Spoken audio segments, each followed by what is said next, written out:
Live from the Shooting from the Lip studio in Louisville, Kentucky, it's the KT Unearthly Show with your hosts, Kevin Hale and Tiffany Mack.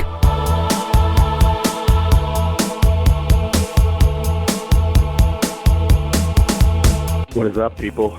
Kevin Hale in the Louisville, Kentucky Shooting from the Lip studio on this Friday night, October 7th, 2016. Yes, we're in month number 10 with, I don't know, Tiffany's the chick. She'll be able to probably give us the countdown to, Christmas and Thanksgiving, Black Friday. What other girl stuff that you like to keep tabs of, Tiffany?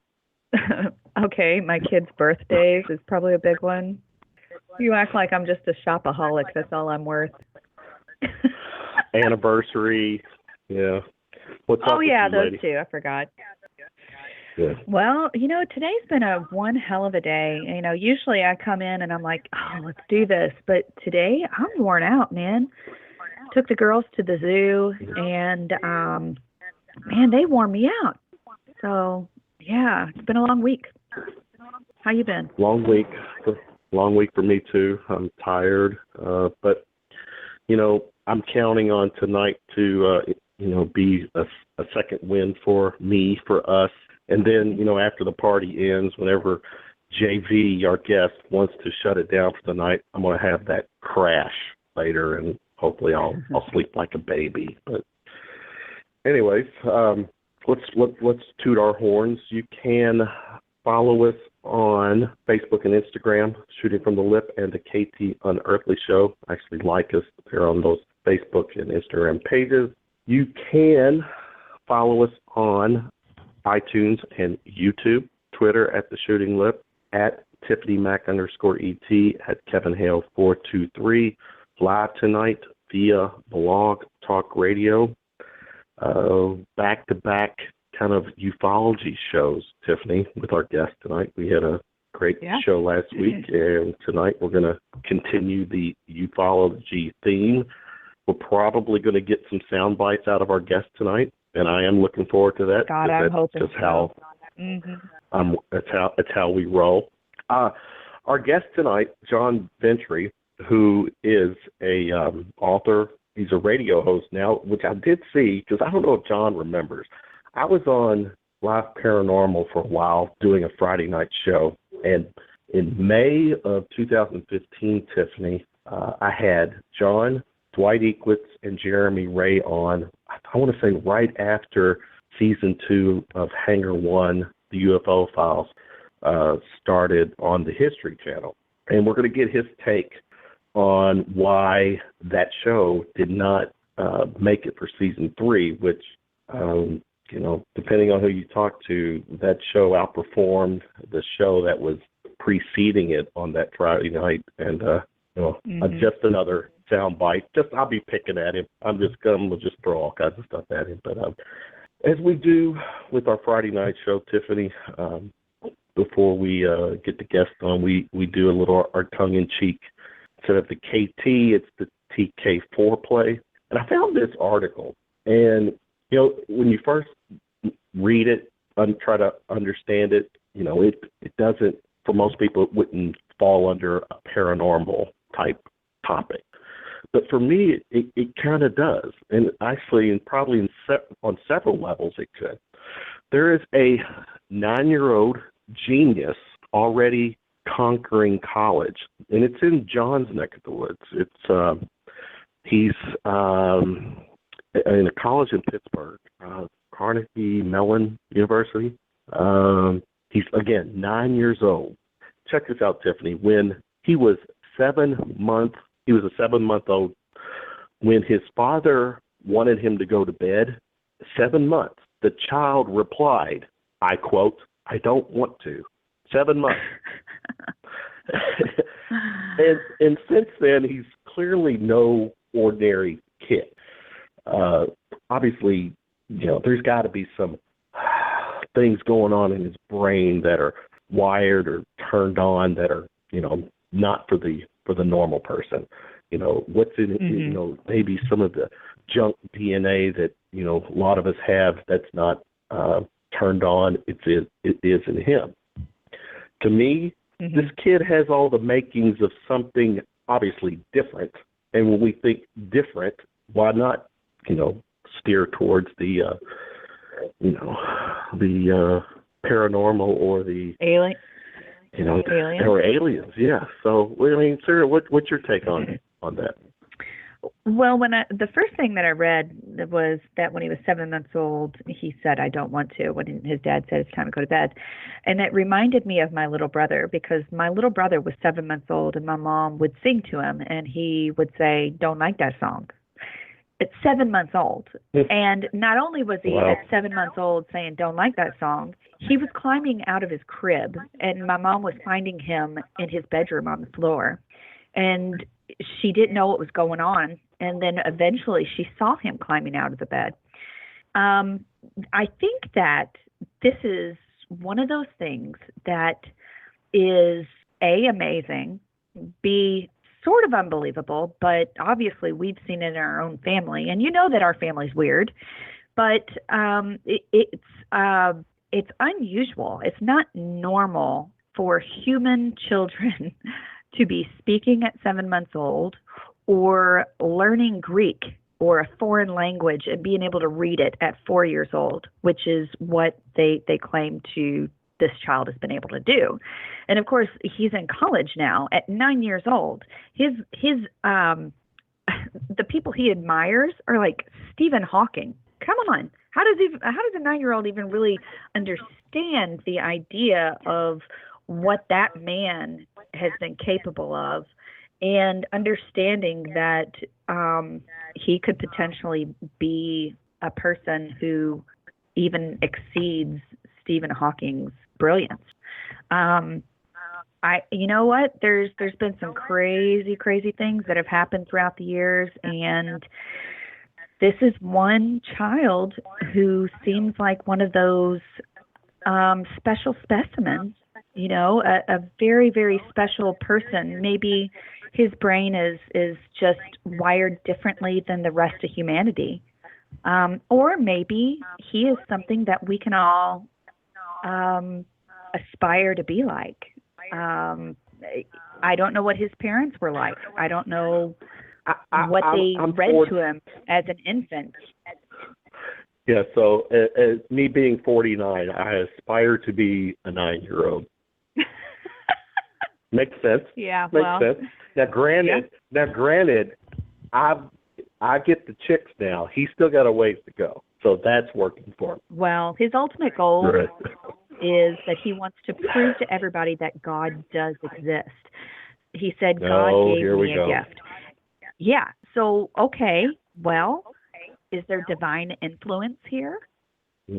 I think that might be the real question.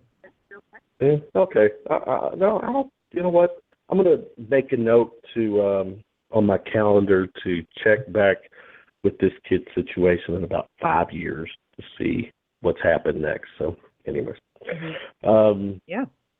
Without further ado, introduce our guest, and let's get the party started with Mr. Ventre. All right. So John is a multi-state director for the Mutual UFO Network, and he is an occasional columnist for 7 different UFO magazines. John is a retired Pennsylvania, West Virginia, and Virginia State Security and Public Affairs Director for UPS, and his company's liaison to his local congressman. He has made numerous television appearances, including The Anderson Cooper Show in 2012, and over 70 episodes on 7 TV series, including 19 episodes on History Channel's Hangar 1 and 39 episodes on PCTV 21's UFOs over Pittsburgh. He's lectured at numerous UFO conferences and hosts his own radio show on liveparanormal.com, not pornographic. Yeah, that's definitely not. I know. What was I thinking?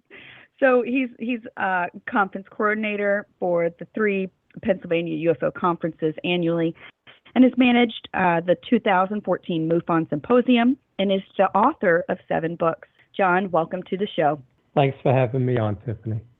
Now, we have a very lively show because you are going to discuss not only a possible demonic connection with different aspects of ufology, but also your own personal experiences into this strange world. Is that correct? Yeah, absolutely. So tell us, the basics. How'd you get involved with ufology, and what initiated you into this world? Yeah. Well, it's kind of odd. I think if you talk to any MUFON state director or even any of the other ufologists like Richard Dolan, et cetera, they were always into UFOs. They saw one or they were into it as a 10-year-old. For me, I had no interest in UFOs, zero.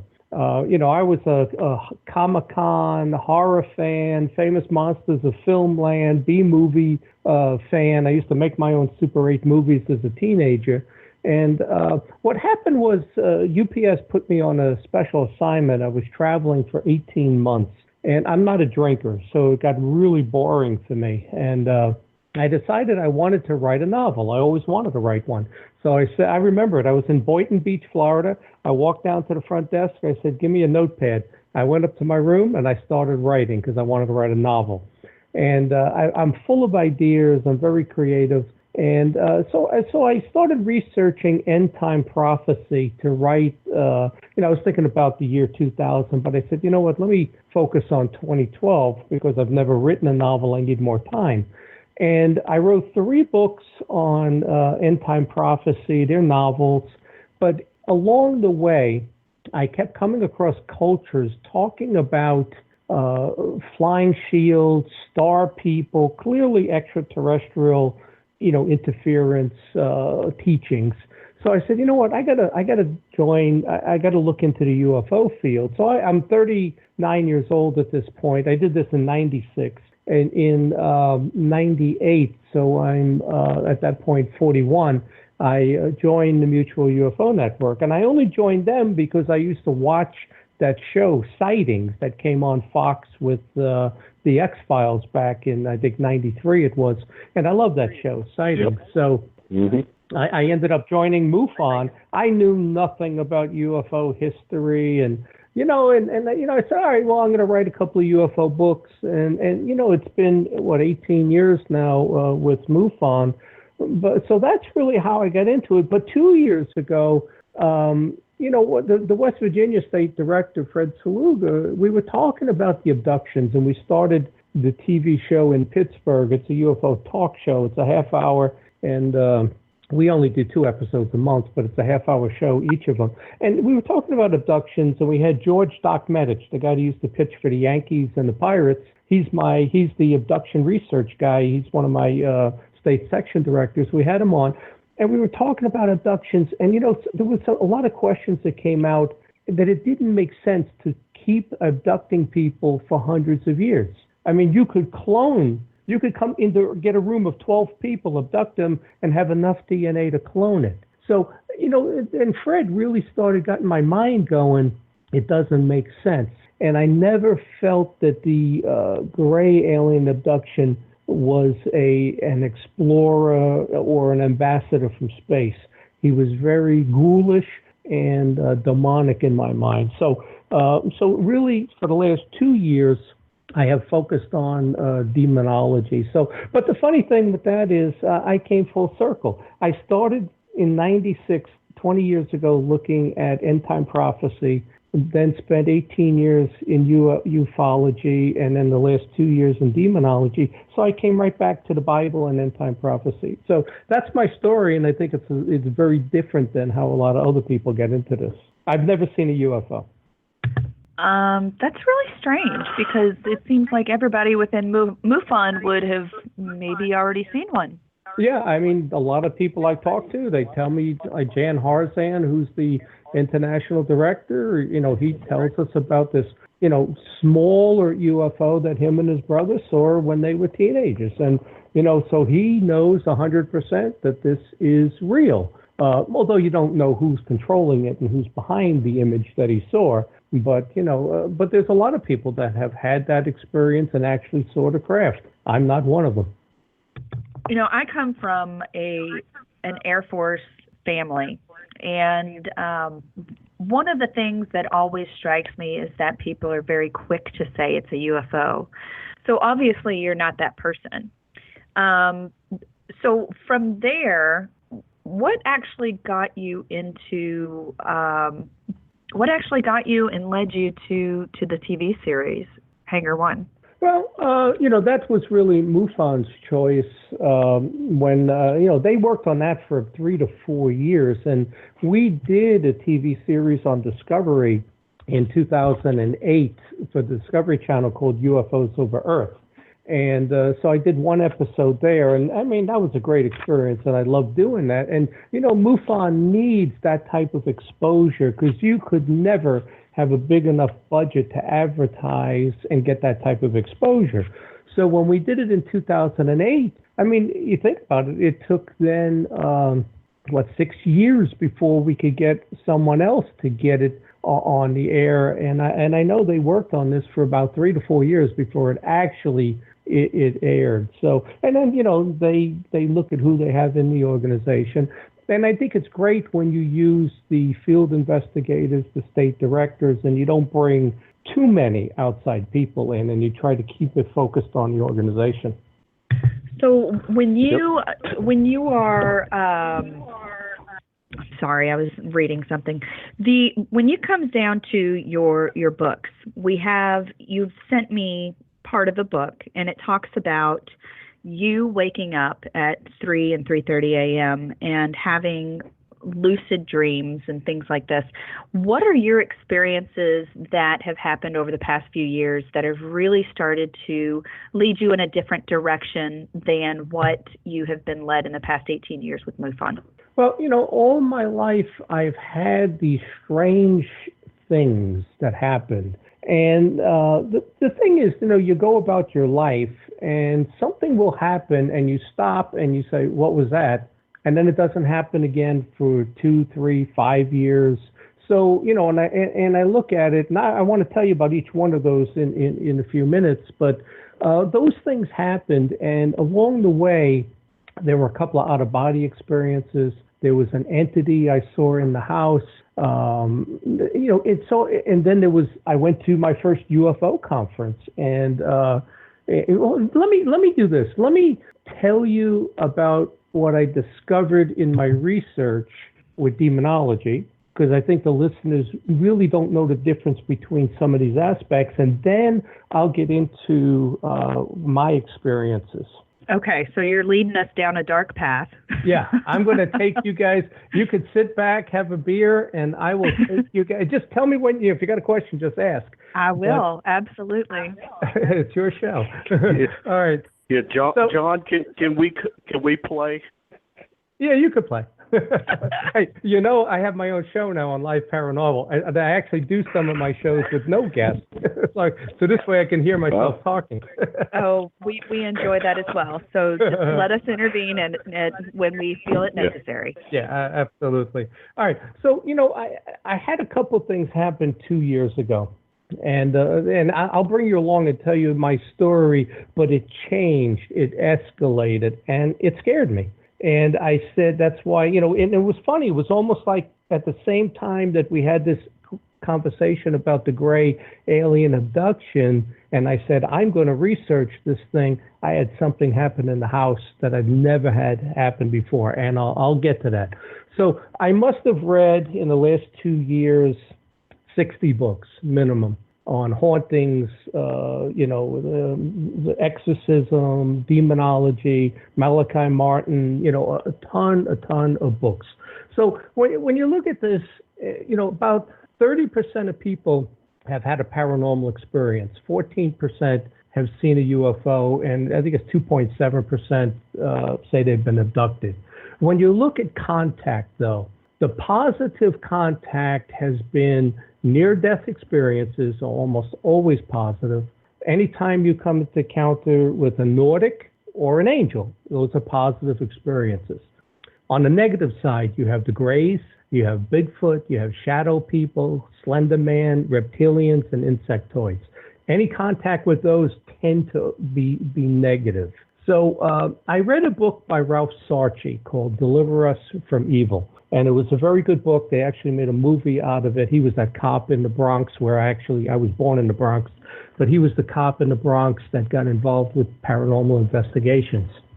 And a couple of things that I learned from his book was, and I tell you, I spent all this time on UFOs, and I wrote a book called The Case for UFOs, which I believe is the best source for the field of UFOs, the quotes, the photos, the documents, a timeline from the beginning that proves UFOs are real. But I knew nothing about the demonic, about hauntings. I actually stayed away from the hauntings. I didn't really have any interest in that.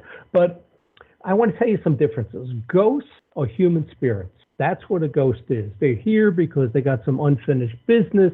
They're not powerful. They can move small objects, but they are not very, very powerful. They're usually here to say goodbye to a loved one, and you can't exorcise a ghost. Anybody, you could bring a priest in, you could bring the Pope in. If you got a ghost in the house, you can't force the ghost to leave. They have free will, just like we have free will. And it's funny, in the 10th grade, I wrote a term paper on predestination and free will.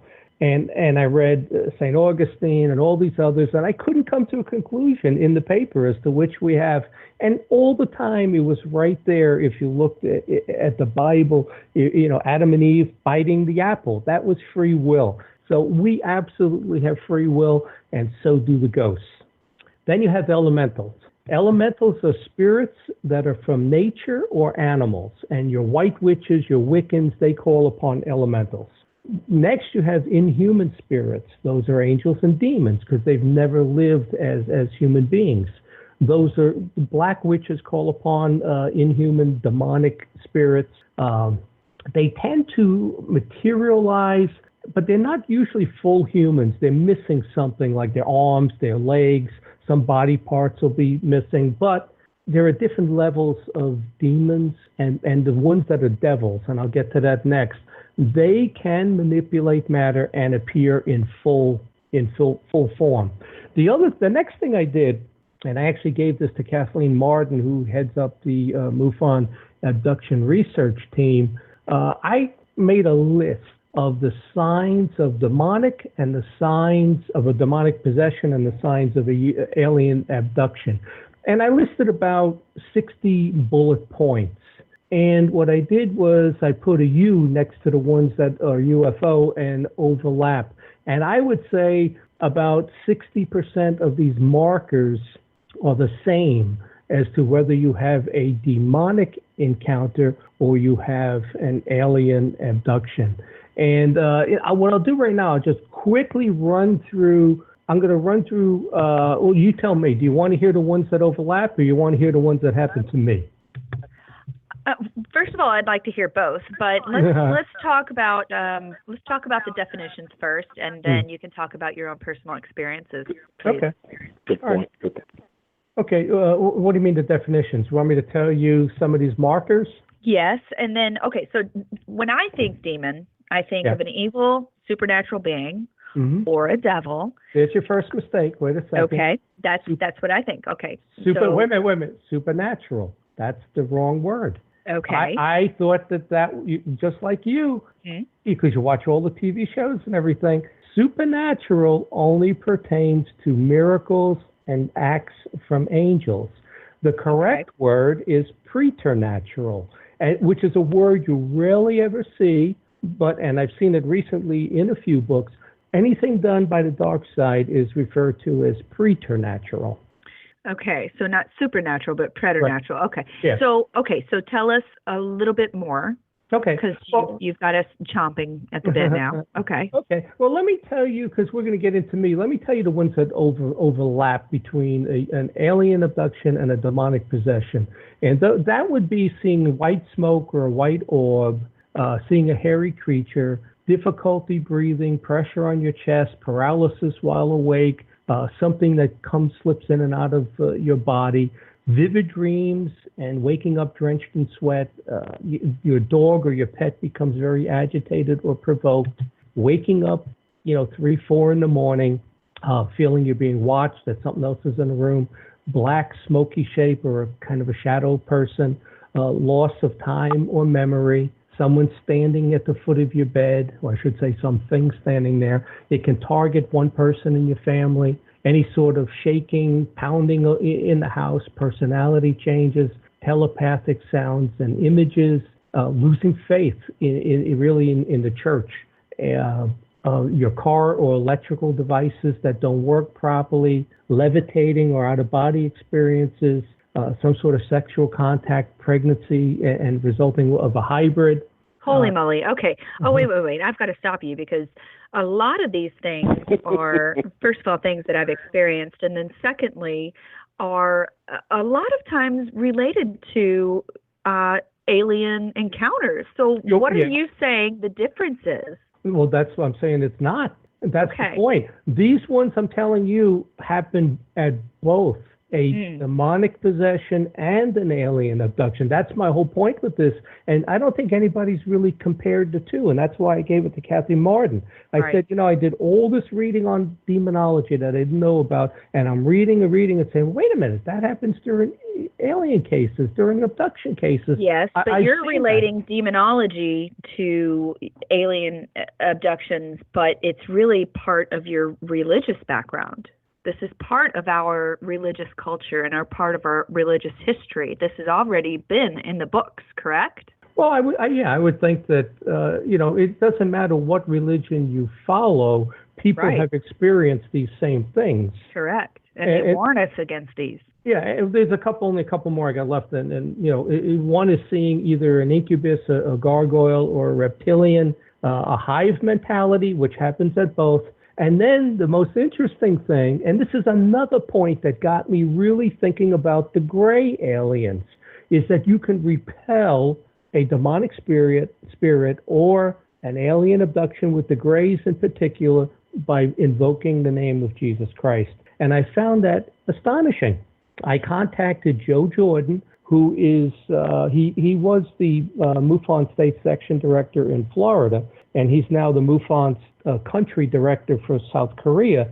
He came to the MUFON Symposium a few months ago. We sat down, we had lunch, and actually I've had him on my TV show in Pittsburgh via Skype, and we've done a lot of talking. And, you think about this, he found case after case after case of alien abduction where the person was so frightened, they said, Jesus, in the name of Jesus Christ, I compel you to leave, I command you to leave. And the gray alien backed away and left. And he actually found 400 cases like that, which got him thinking, why would an alien leave if you provoked Jesus or whoever it is in whatever faith or country you live in, whoever it is that you think is the good guy, why would they leave? See, that to me, that's a huge, huge point as to why would aliens leave. And, before we move any further, I do want to say absolutely 100%, the UFO phenomenon is real. They've been here since the beginning. You see that in petroglyphs, rock drawings, cave paintings. And like I said, that book I wrote is, I think, one of the best books to prove that UFOs are real. But there's two different things going on here. We're dealing with these extraterrestrials who I think are actually interdimensional beings. And then you've got this malevolent interdimensional entities that we've always called angels and demons. So that is the overlap there that really gets you thinking as to what are we dealing with? Now, the other thing I found really interesting is, it's funny. I would say to people, like, just only a few years ago, like, what's an archangel? It's angels, guardian angels. I'm like, what's an archangel? And so in my reading, now I find out there's 9 different types of angels and 9 different types of demons. And what they are is your top level, your most powerful ones are the seraphim, which was Lucifer. They were the pure light. The cherubim guard the gates of heaven. The thrones carry out God's orders. Those are the 3 most powerful. The middle 3 are dominions, which regulate angels, virtues, which perform miracles, that's your supernatural acts, and powers, which combat fallen angels. The bottom 3 are principalities, which guard against evil, archangels, which command God's army. And think about that. Michael was a level 8 angel as an archangel who, with the help of God with that sword, was able to stop Satan. But he is a level 8 and level 9 are your angels, who are basically guardian angels. And we're actually level 10. Animals would be level 11. So I never knew any of that. There's 9 levels of angels.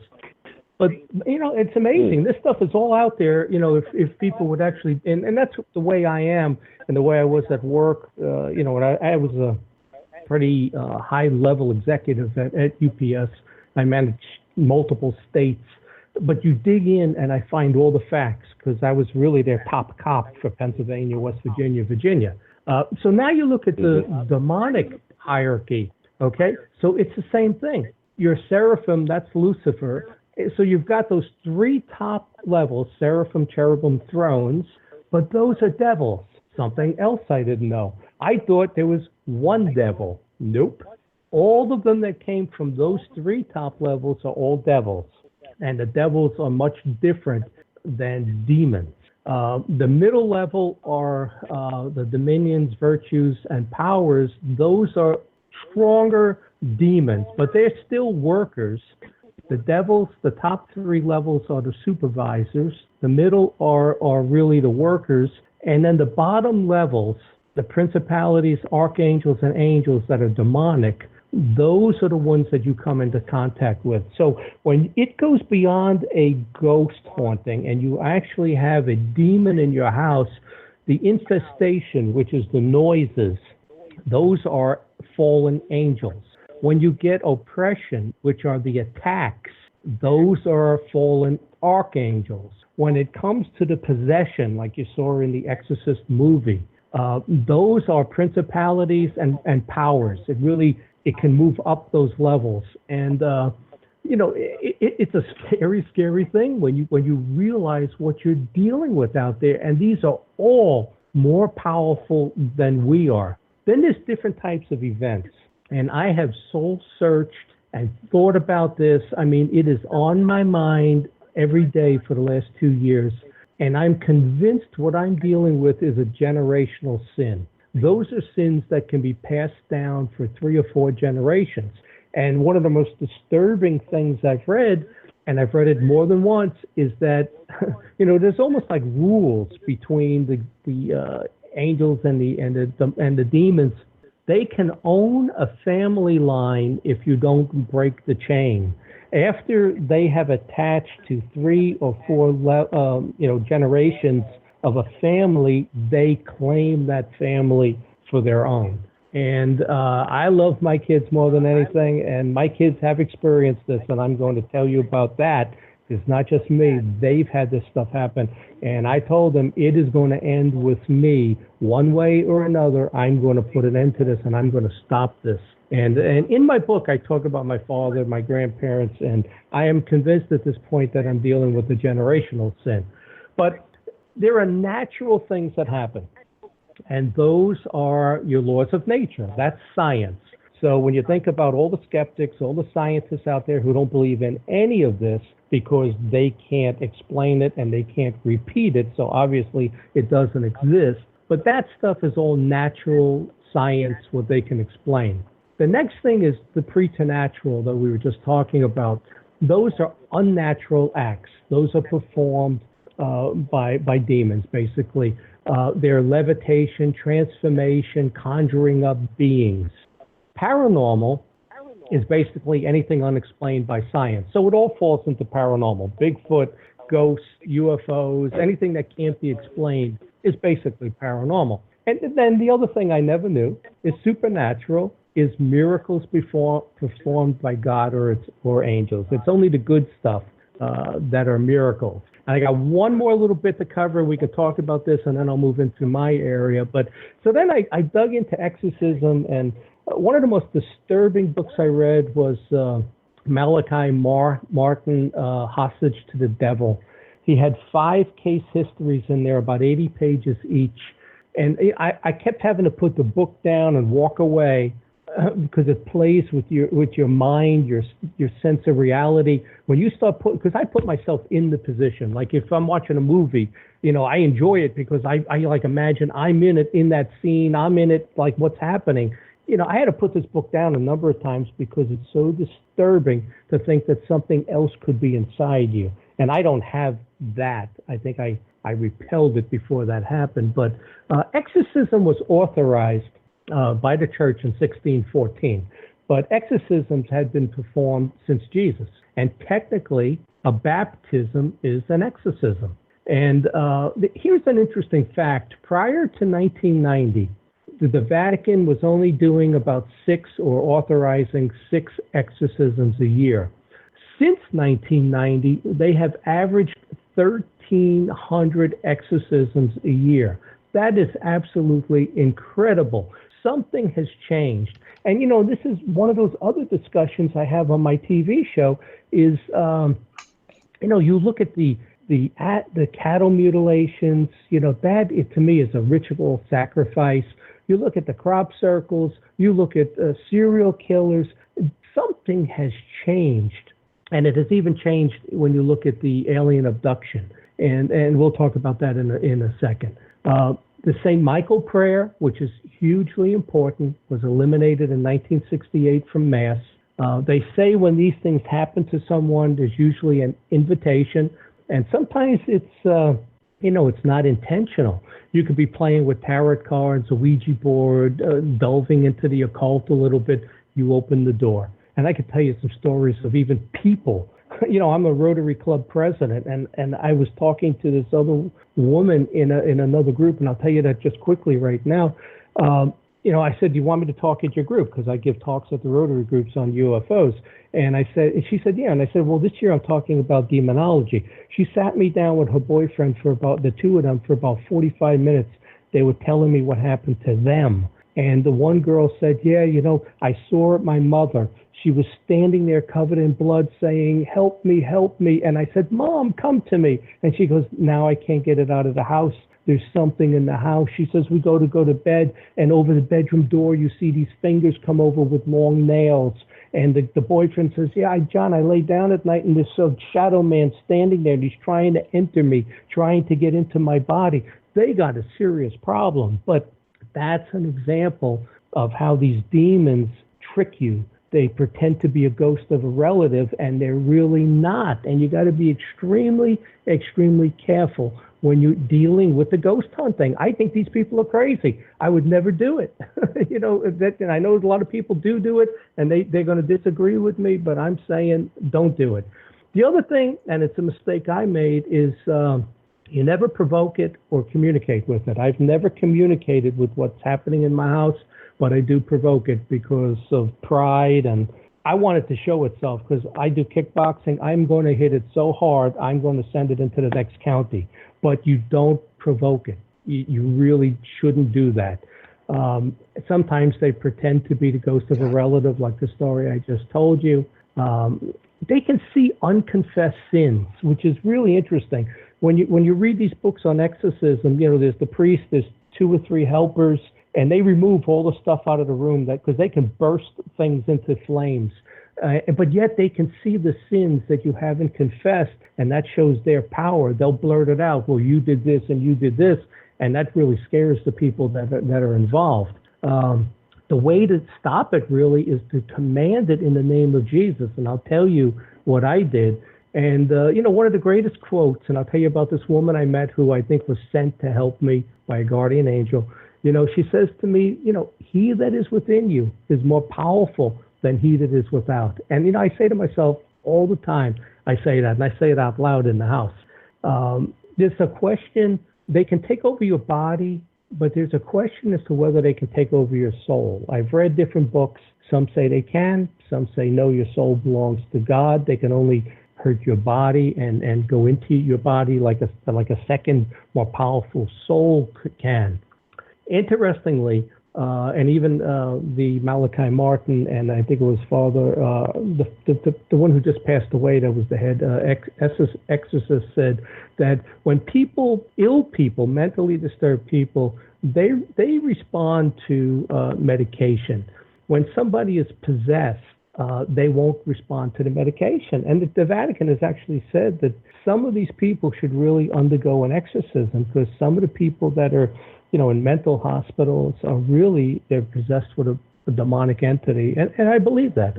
The other thing that I actually experienced this is when it starts, it progresses up that ladder.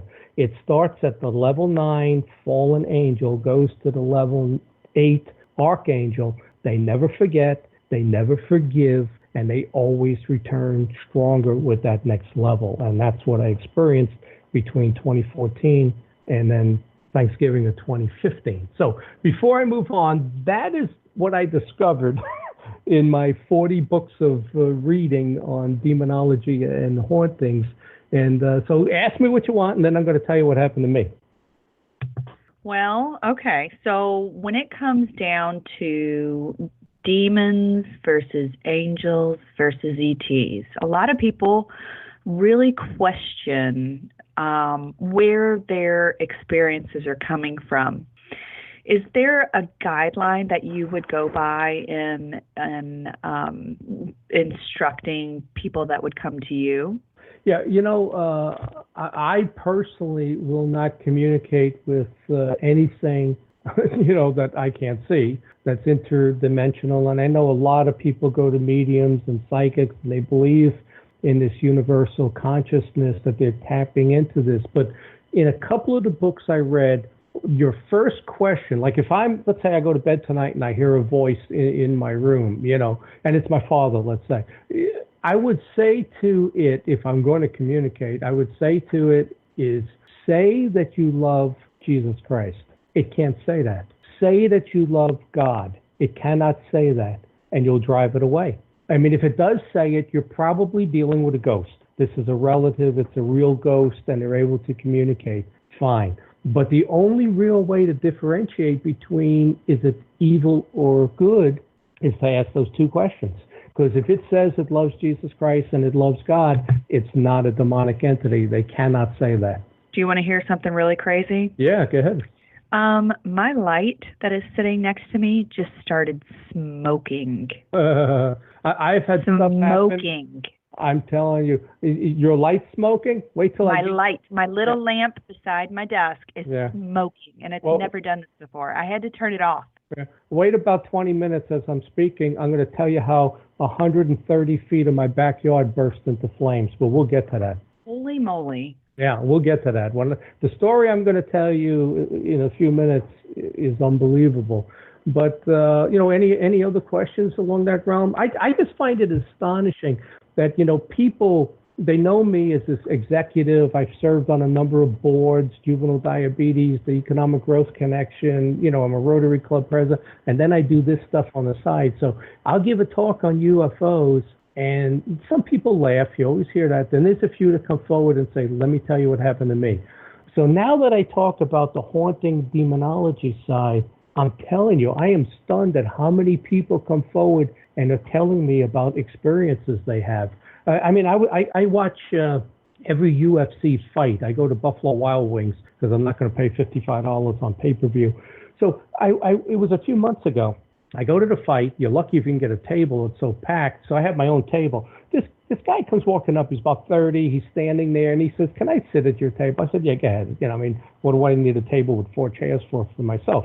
So we sit there, and he goes, "I know you." And I said, "Well, I was on Hangar 1. I was on the TV show.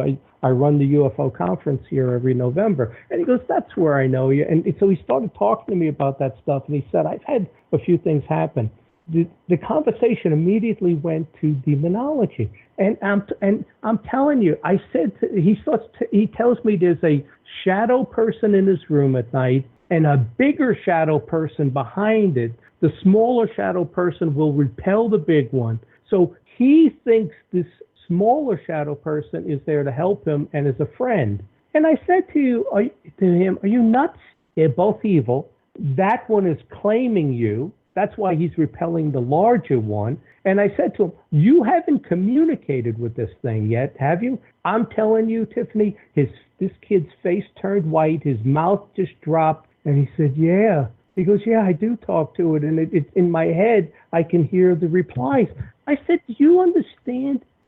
You you're dealing with a demonic entity. You're not dealing with a ghost. You know, the kid, and I like this conversation. I'm telling him what he needs to do. He looks up and he goes, "Oh, my friends just came in. They're over there." And he walks away from me. And I just sit there shaking my head, say, I just lost one.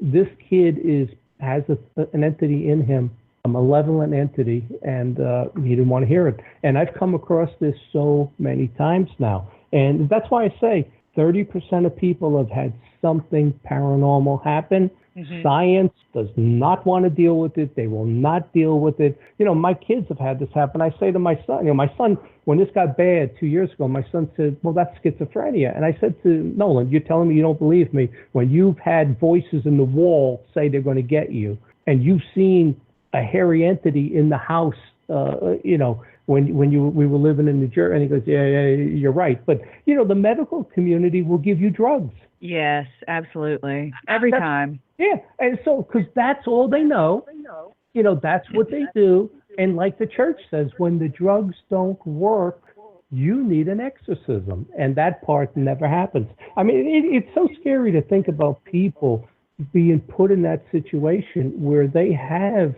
something attached to them and they're not crazy.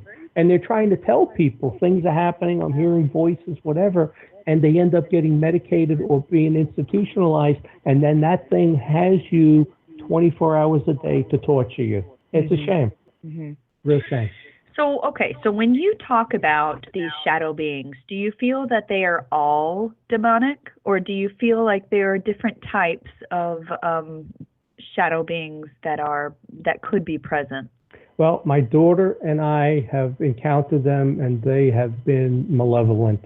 Whether there are other types out there, and like I said, the test as to whether you're dealing with a ghost or some other type of interdimensional entity is really to ask those questions about do you believe in Jesus? Do you love Jesus? And if the thing can communicate with you, then you're dealing with one of the good guys, you know. But and that's the other thing about this entire field. I've got 20 years in now. I've read 200 books, you know, from end time prophecy to UFOs. I've written 7 books, you know, demonology. I am as confused today as I was when I started this 20 years ago. Every time I think I have this thing figured out, I come across something else, some other theory, and it's like every single thing you can imagine has happened in this paranormal field. You know, if you think about, well, they're interdimensional. No, they're extraterrestrial. No, they're crypto-terrestrial. They live on this planet. No, they're ultra-terrestrial. They're from other dimensions. No, it's hollow earth theory. I mean, you can't come up with a theory. They've all been put out there. So which is the truth? They can't all be the truth. This is the most confusing thing I've ever dealt with. Because at work, you know, I was the top cop. And if we had a building broken in, if we had a truck stolen, it happened. Somebody did it. You have to catch them, you know. But in this field, you can never put your finger on it. And you can't prove anything. It's mostly stories. Yeah, that's part of the difficult thing that I've come across lately is when it comes to people sending me information or me trying to dig a little deeper, even trying to explain this topic or any of ufology when it comes down to it. People are like, how do you know they're not crazy? Well, holy crap. I mean, I don't know. How do you sit there and tell me with a straight face that you're being tormented by somebody that comes in the middle of the night and wants to take your body from your bed or wants to get a rise out of you and have you screaming like a banshee? How do you explain that? How do you understand it? And it's amazing, you know, like I said, 30% of people have seen or had something happen, but the other 70% will not believe that this is real. I mean, I'm good friends with my congressman. You know, I dealt with him for years. I ran our congressional program. And as he started, it's cool because when Hangar 1 came on, he texted me and said, what time and station is your UFO show on? So we actually watched it, you know. But I'll go to a fundraiser. I just went to one with him, and we're standing there talking, and he invited me to sit at his table, and then he says, "Oh, I want everybody to know that John investigates UFOs." So obviously they all laugh. He's a psychologist, one of the few that are actually in Congress, and he doesn't believe any of this. And I don't want to get into an argument with him because you need the congressman on your side. So I kind of like smile and say, "Well, I'm writing books, I'm doing television shows, but people are experiencing this." But he doesn't believe it one bit. And those are the 70% that think you're nuts. Yeah, well, my husband thinks I'm nuts, but, when it comes down to it, when you have people around you who are in this field, you start to understand that you're not alone. And, when you wake up in a sweat and there's somebody standing at the end of your bed trying to initiate or instigate a reaction, what do you do? How do you respond other than either giving more fear or giving in to very few people in the beginning will sit there and be like, "Oh, let me talk to them. Let me ask them." A lot of times people do end up praying, "Dear God, please protect me." And that's what I end up doing. And when you have that religion to fall back on, you tend to feel a little bit of safety. But what happens when you don't have that religion to fall back on? Well, see, that's part of the problem is, the very few people that are highly religious have this happen to them.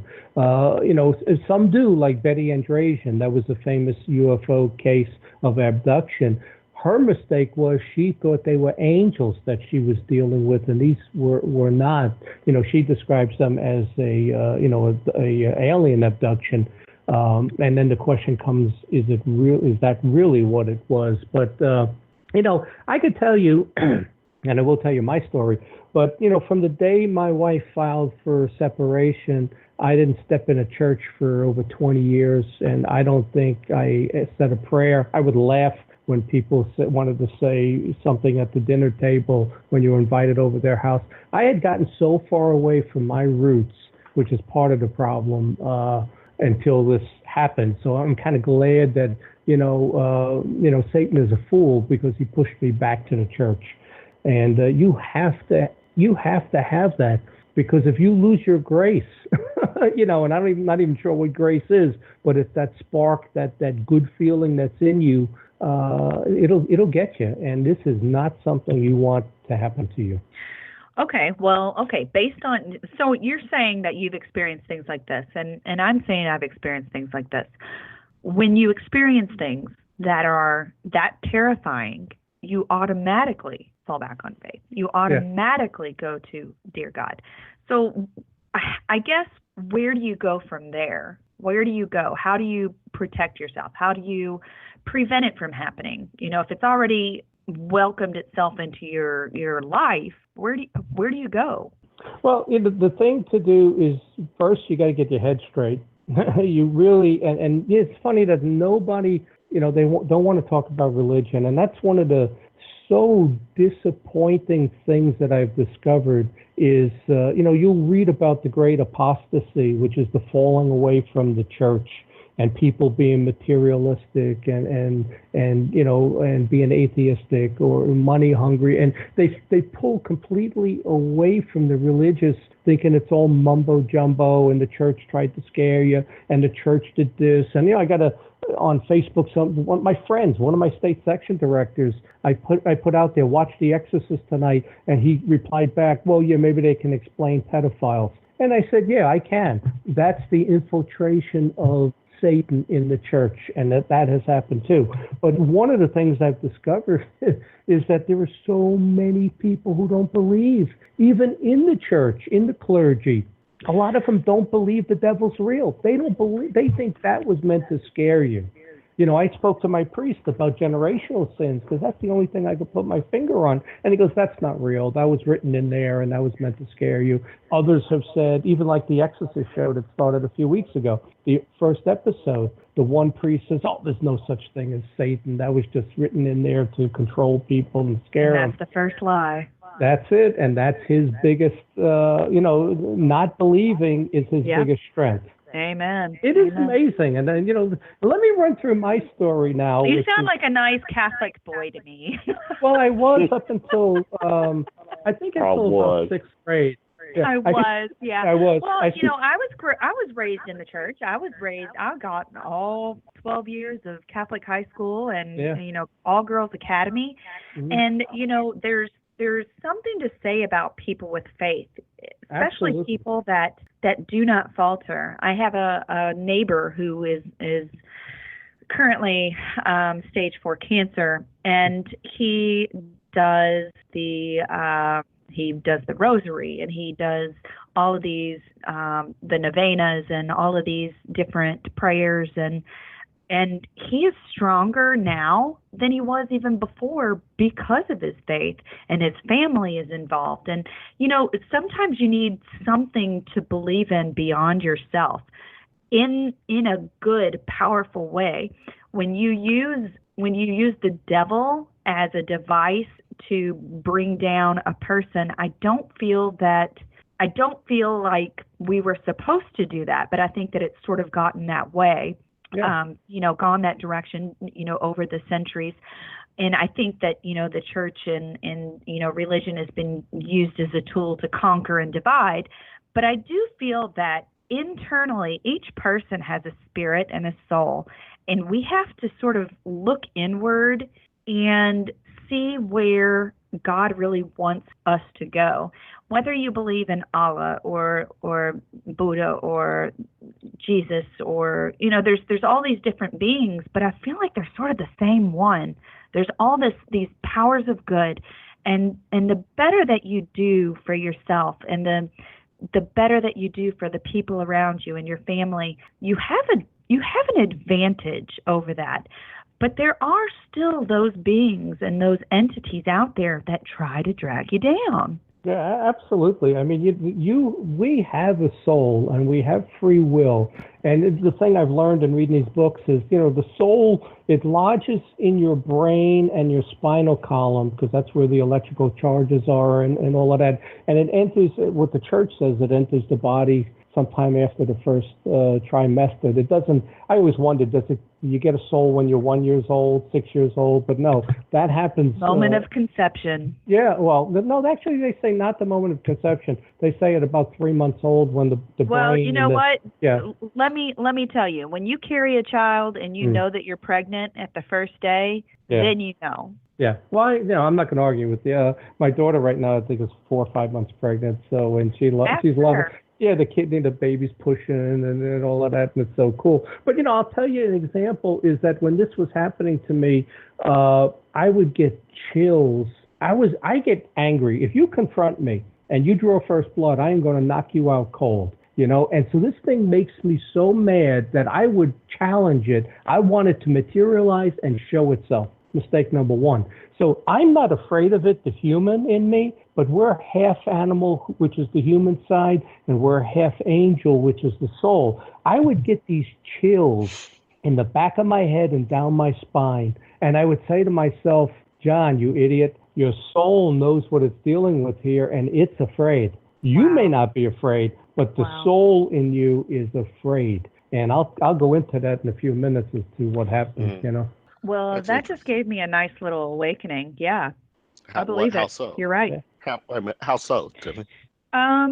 Well, okay. So okay. People talk about ghosts giving you goosebumps or making the hairs on your neck stand up, or your your arms, the hair on your arms standing up on end, and you feel like there's an electricity in the air. It sort of makes sense.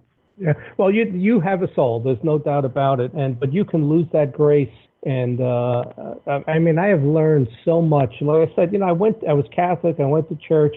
I kind of pulled away from it after elementary school, though. And we got married. We'd go to church, but we didn't go Catholic. We went Lutheran, and got divorced. And like I said, I didn't think of God, church, any religious stuff for over 20 years until 2014.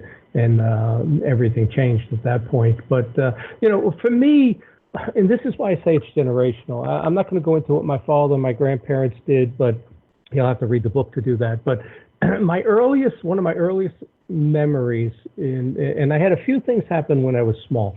In 1961, I'm 4 years old. Something reaches into the bed and grabs both my feet. I scream. We're living in an apartment in Brooklyn. The door opens, and there's my mother, my father, and my brother. And I remember that. I will not sleep with an arm or a leg hanging over the bed at night. And I said to myself, what? Something grabbed my feet as a 4-year-old. As a 12-year-old, 1969, I had an out-of-body experience. And it was about 4 nights in a row. I could see myself. I was like, I couldn't wait to go to bed at like 9 o'clock. Like, what 12-year-old wants to go to bed? Because every night I'm floating above the neighborhood. We were living in Richmond Hill, Queens, and I could see the whole neighborhood, my friends' houses from above. It could last for about 4 nights. I would also have a recurring dream when I was young I remember I would have this dream that I'm standing in a doorway. I'm leaning against the wall. It's like the back door is a beige brick wall, and I'm looking at a cemetery. I live in that house right now. This dream was 50 years ago. When I came to Pittsburgh, when UPS transferred me and I saw this house, I went to the back door, obviously opened it up, and I looked and I said, holy cow, that's the beige wall. There's the cemetery 100 yards away. There's a stockade fence. I said, this is the house I was supposed to live in. And I know that I will never leave this house. As a matter of fact, I stayed 15 years here at the end of my career, from 40 to 55. And that never happens at UPS. Every 3 to 5 years, you get transferred. I had 2 transfers come up where I had plane tickets to move to go for the interview, and I was called and said, don't go on the interview. I know I'm never going to leave this house, but I saw this house in a dream as an 8, 9, 10-year-old. As a 14-year-old, the night my grandmother passed away, my parents, my brother, sister went to the hospital. I didn't go that night, and I'm laying in bed reading, and I'm reading an encyclopedia of I think it was demonology is what I was reading, because I had a lot of these books. And I hear a voice in the hallway, a moaning female scream. And I jumped up and I locked my bedroom door until my parents came home. A couple hours later, we got a call from the hospital that my grandmother passed away. And I, to this day, believe that was her soul leaving her body before the body died. 1973, now 16 years old. Remember, the Exorcist movie came out in 73. I have the weirdest dream. And a lot of this stuff is lucid dreams, but I'm starting to question now, were they dreams or altered states? I have this dream I'm in the backyard. The house has one of those cellar doors that open and you can go down into the basement. Well, I open the cellar door, I go down. It feels so real. It's not my basement, it's a cave. And I go down and it's kind of like winding down. I'm maybe 50 feet away. I can still see the light of the doorway. Something is coming up from the bottom. I turn, and of course I'm running in slow motion. This thing is behind me. I can feel its breath on my shoulders, and my mind is saying, do not turn and look. If you turn and look, you're not going to wake from this dream. That I believe that was a demonic entity. And I was able to move my finger. I sat up in bed, covered in sweat. My heart was pounding about 180 beats a minute.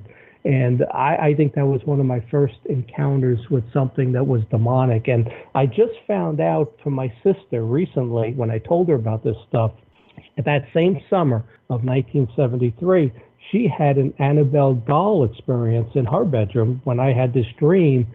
She will not tell me what happened, but I remember this life-size doll. It had to be at least 2 feet in size. And she, it either moved, it talked, it walked, it did something. She will not speak about it. So she okay, had wait. Annabelle is like, oh gosh. First of all, that doll freaks me out. So you're saying that her doll had this demonic possession? Yeah, it did something. She will not tell me. I've asked her so many times, and she goes, John, I don't want to talk about it. That doll, and I'm guessing that what it did, it talked, it moved its head, it did something, it got up and walked. She said she went to see the Annabelle movie. And she didn't know what she was going to. She went to see the Annabelle movie 2-3 years ago, whatever it was. She said, John, I broke out in a cold sweat. I had to leave the theater. When that doll, like in the movie, she will not tell me, but what I find interesting is it happened the same time I had that dream with that demonic entity. So now, here's the interesting thing. And this is let me jump in, Tiffany. This is why, do you realize why, guys, that I'm quiet versus the two of you? It's not because of my mic. It's because I'm wired differently than you two. You all see this stuff. You all can relate. I'm being straight shooting here. I'm on the outside looking in, and so I'm taking this all in. Now, I do find it interesting. I do find it a little challenging when it comes to the religious part of it, because I'm not a religious guy. But you, John, by the time I'm done, you will be. No, I don't know, but I still think the higher power is alien. It's not divine. I used to think that, and I got so involved in the ancient alien theory and the UFO investigations, and I wrote a book called An Alternative History of Mankind.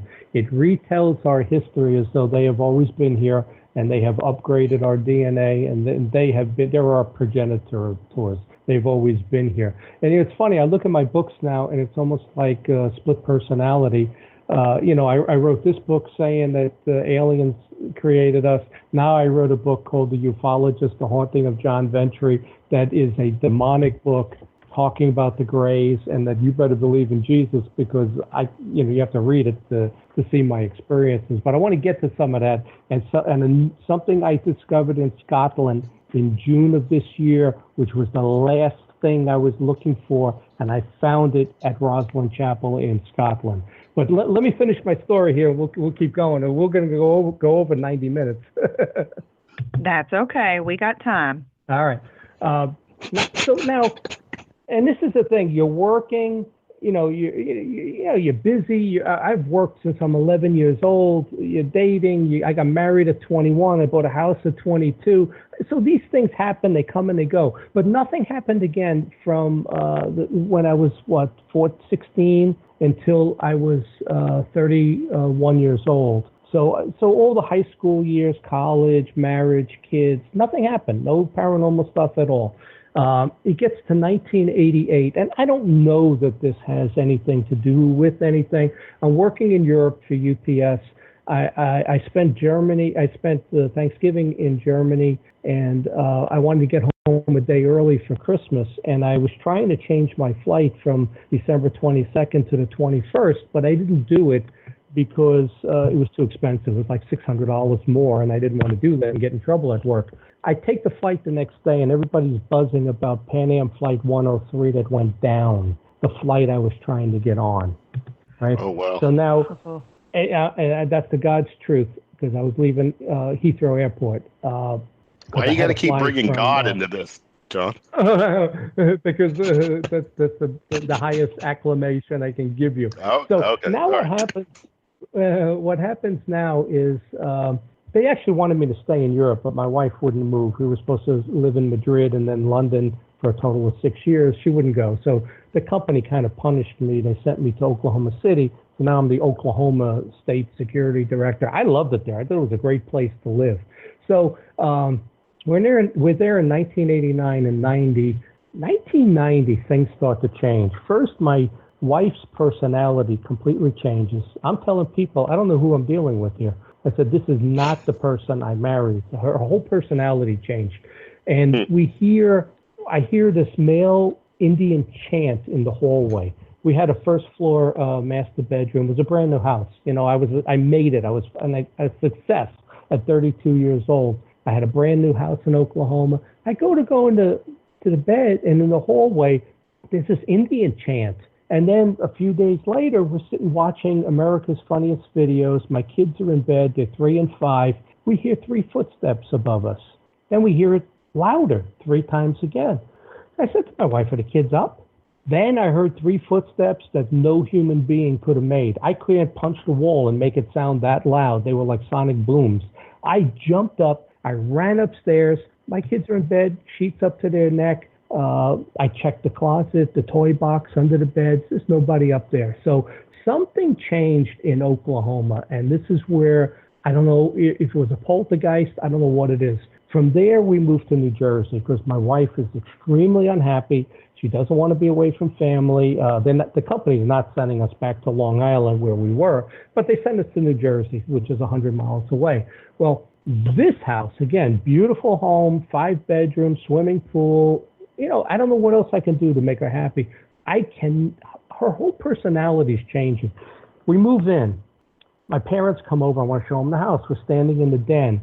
You can hear the moving boxes sliding around the garage floor, sliding on the cement. My father says to me, John, what's that noise? I say, Dad, for days, the moving boxes, they slide around the floor. I said, I have no idea. My daughter and later my girlfriend, who ended up moving in after we got divorced, would tell me they hear a rocking chair in the spare bedroom and they hear a baby crying. They both told me this independent of each other. So there's something going on inside this house. My sister comes over with her family. They're screaming, John, come downstairs, come downstairs. There's some sort of a black shadow moving across the ceiling. That also happens one other time with my girlfriend and I when we just go to bed and we're talking, there's a nightlight on. All of a sudden, this black shadow enters the room. You see it just moving across the ceiling. We look at each other and say, how's that possible? You have to have something moving to create that shadow, and there's nothing, we're not creating a shadow, and it just moves across the ceiling, then it disappears. Another thing that happened was I woke up one morning, and there's a kid standing at the foot of my bed. I could see him right now. He's the same age as my son, about 10 years old. He's got blonde hair with that bowl cut. He's wearing overalls and a plaid shirt. I thought it was my son. I said to him, Nolan, come on, get in bed. He laid down next to me. I was awake. I put my arm around him. In the morning, I asked my girlfriend, where are the kids? She goes, they didn't sleep over last night. So now I start thinking, there's something attached from Oklahoma, like homesteaders, a family that died there, something Indian related. My son, and later he tells me this, that Dad, he says, I would go to bed at night. He had the creepiest room. This was a 5-level home. I hated it, a split level. And my son's bedroom was the top one, and it was always so dark in there, and the branches would hit his windows. He says, Dad, I would lay down at night. A voice behind the wall would say, I'm going to get you. And he said that one time he was brushing his teeth and this like hairy creature just walked down the hallway. And he said the cat saw it. The cat was on the counter. They both saw it. The cat turned. He said he jumped over the railing and landed in the living room and ran out of the house. And then my daughter said one time after we sold that house with the divorce, she said she took her friends back there and she says, Dad, the whole house is lit up. We pull up in front of the house, every light in the house went off, and they just turned around, they got out of that neighborhood. So then I moved to Pittsburgh, to Pennsylvania in '97, and I didn't know all these things happened to my kids. It's funny. I would say to my son, "Why do you sleep with a light on?" He would never tell me. He finally told me recently because now, for the past year, I cannot sleep in my bedroom without a light on. And he said, well, Dad, that's exactly why I had to have a light on as a 20-year-old, But I moved to Pennsylvania. I write these books, the End Time Prophecy and stuff. And now it gets interesting, and I know we don't have a lot of time, but 1999, I joined MUFON in 98. 99, I go to my first MUFON symposium. I come home, it's 4th of July weekend, I start having these lucid dreams. I mean, it goes on again for 4 nights. I have an out-of-body experience. I'm floating above the house, some sort of altered state. I can see the roof of my house. I can see my green Grand Cherokee in the driveway. I'm having these dreams. There's some presence in the room, and it's malevolent. I'm waking up every hour. I'm swinging my fist. I actually hit the headboard. I almost broke my wrist. I probably have chips in my wrist from hitting the headboard. But I had these dreams of these hybrid kids. It was weird. These kids, I've always had a Doberman since I got divorced. My Doberman's floating in the air with its legs sticking out horizontally. There's this kid there poking the dog in the ribs. It's like a 10, 12-year-old kid, and I'm yelling at it, stop poking my dog. This kid had these bug eyes, big eyes, straggly hair, like bad hair implants.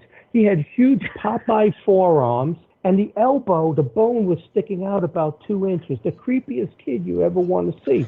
The interesting thing is, my girlfriend at the time, she looks it up on the UFO site, which I should have done because I was the MUFON investigator. She goes, John, do you realize there was a UFO sighting in Penn State and one in Morgantown that night that this happened with you? And your house is in direct line of those 2 UFO sightings. So, here I am thinking, is this some sort of an alien abduction? I spoke to David Jacobs. He says, what you're telling me, it doesn't add up. The other interesting thing is when this happened, I wrote it all down. I go back because I decide later I'm going to write a book. Well, guess what?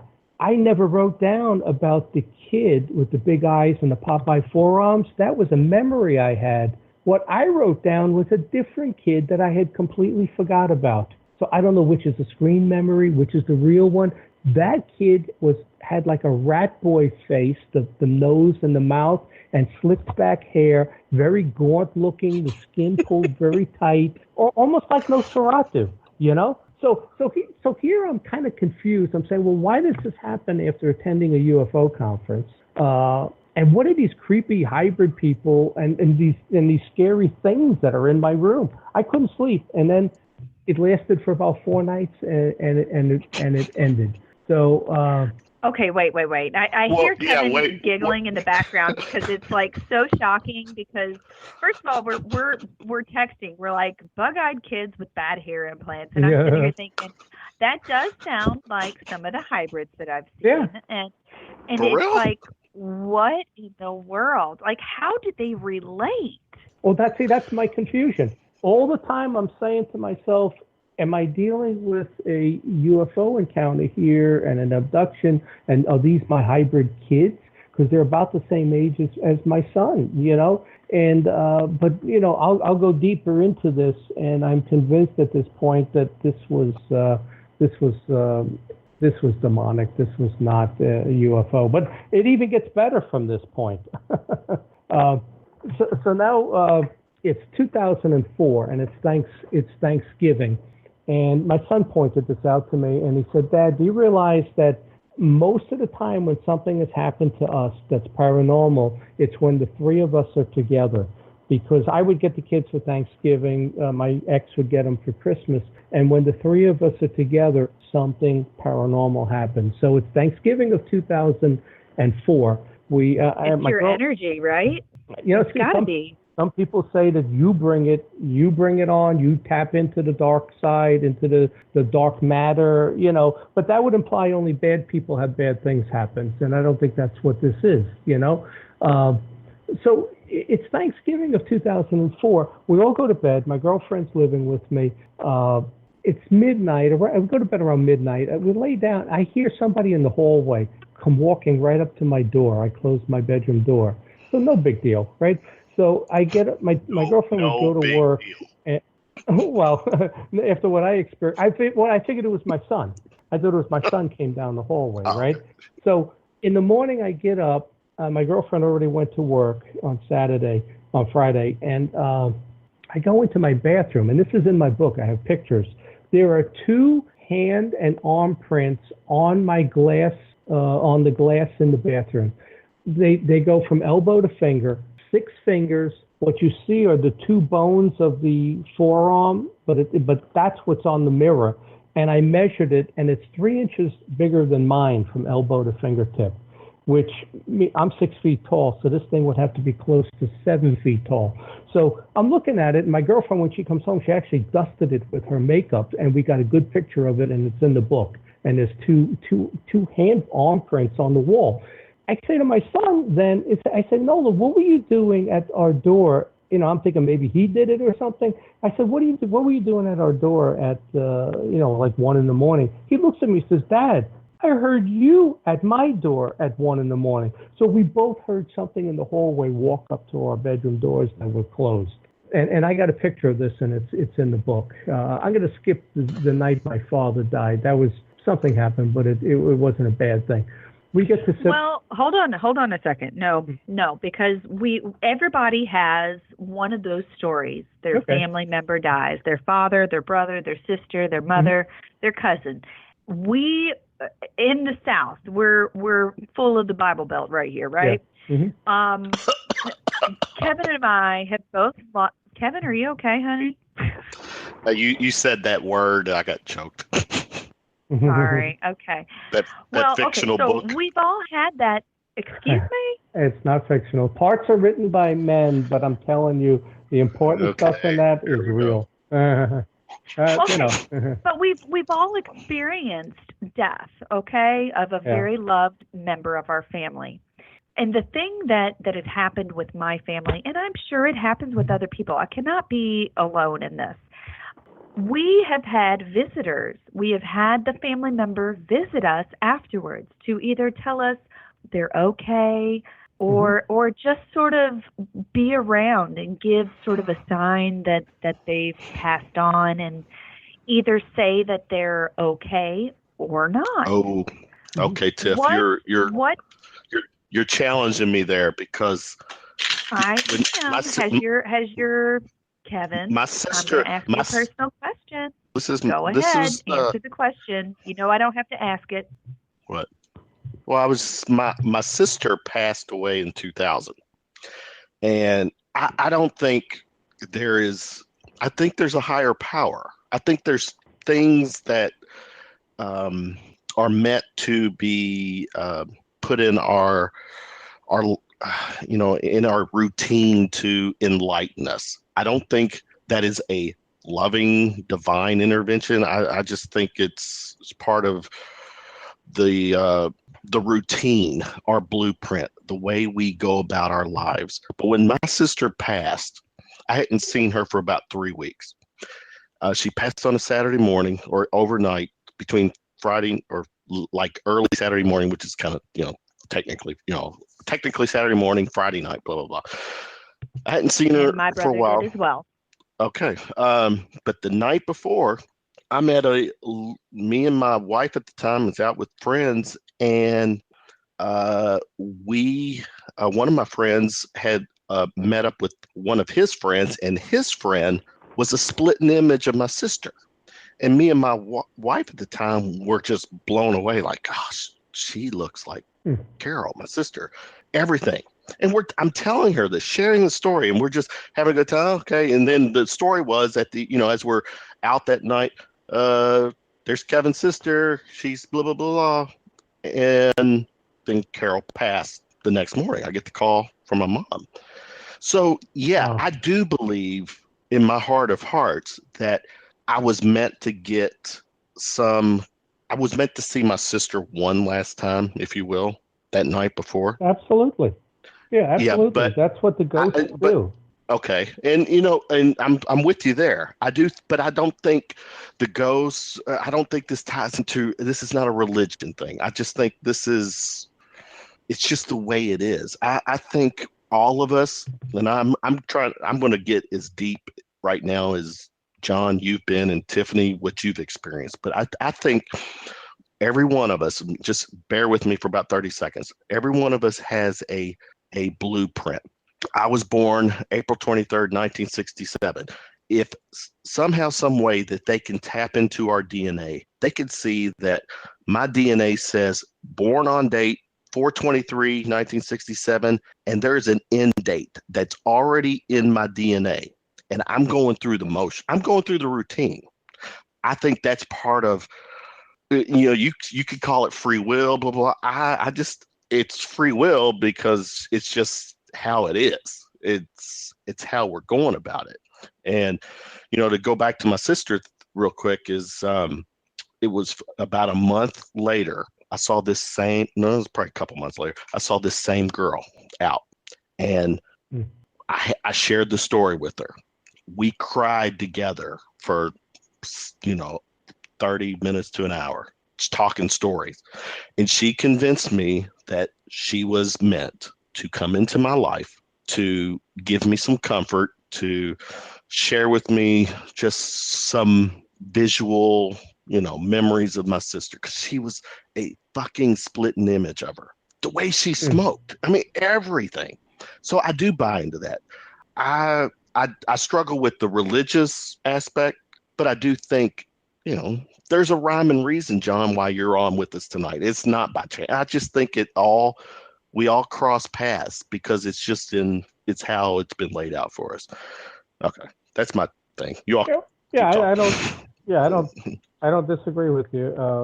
That's what the ghosts do. They come back to one last time to say goodbye, or they get lost here. And they stay, and they don't go to the light or whatever's supposed to happen. But I will get to that religious aspect with Jesus in a few minutes, and once you hear it, you'll understand why I cannot get away from that. I hear a lot of other theories and explanations, universal consciousness, this, that.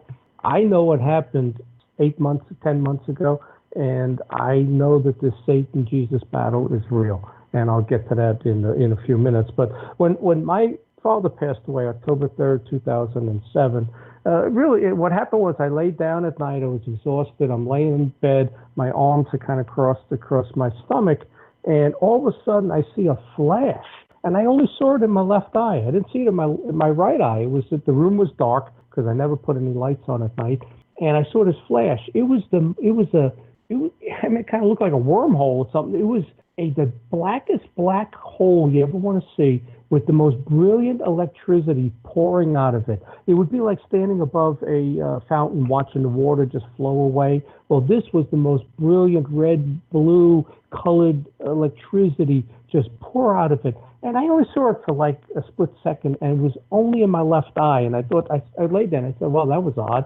Then I'm laying there, and a hand comes across my forearm. I could feel all my hair move on my arm, and I'm convinced, because it was the night that my father passed away, that he was allowed to come back and say goodbye to his kids. And he put his hand on my arm, and that's what I felt. So nothing, negative about that. It was just something that happened, and, it makes you believe that there's an afterlife, something happens to us. It's funny. The thing he used to say to me as a kid is, when you die, you die. Nothing else happens. There is no God. And I think he found out that he was wrong on that.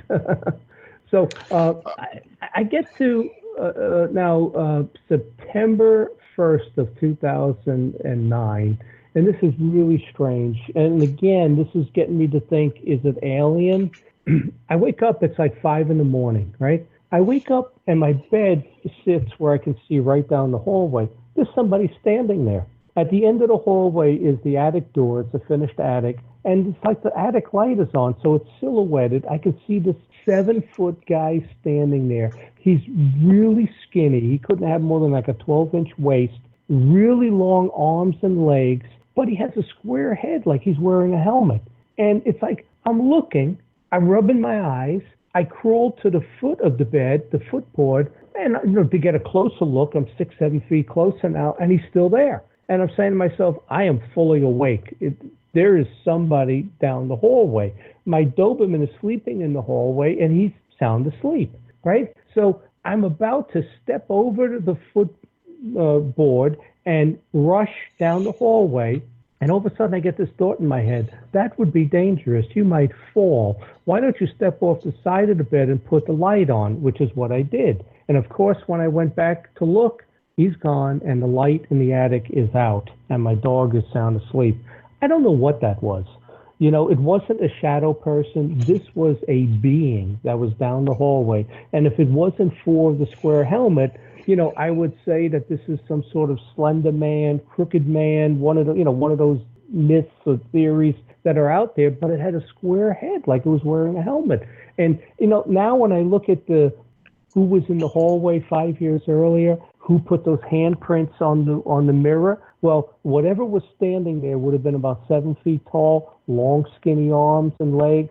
That could have been the same entity. I don't know, but I believe that was totally real, what I saw. And I was awake. I was absolutely awake. 2010 now, the following year, it's April 24th. My daughter is over. My kids never lived with me after we got divorced in New Jersey. So 6, 8, 9 years old, whatever they were, and they lived with their mother. And I drove to New Jersey every other weekend, 610 miles to visit them. they're here visiting. It's April 24th, 2010. I'm on the board of the Juvenile Diabetes JDRF in Pittsburgh. We go to the big gala, my son, his fiance, and my daughter and I. We come home, we go to bed.